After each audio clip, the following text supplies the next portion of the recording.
Some to everlasting life, and some to shame and everlasting contempt. Verse 3, listen to this. And those who are wise. Sino yung wise?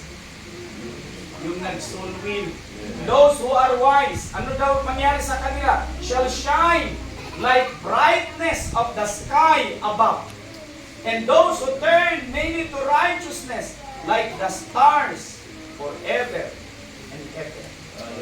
Oh, hallelujah. Hallelujah. Hallelujah.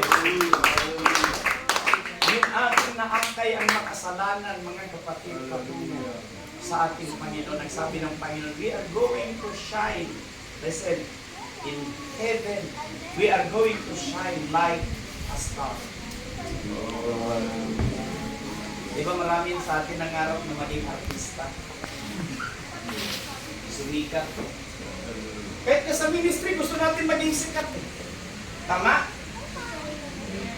Alam nyo, kahit sa aming mga preacher, nangangarap din kami maging sikat.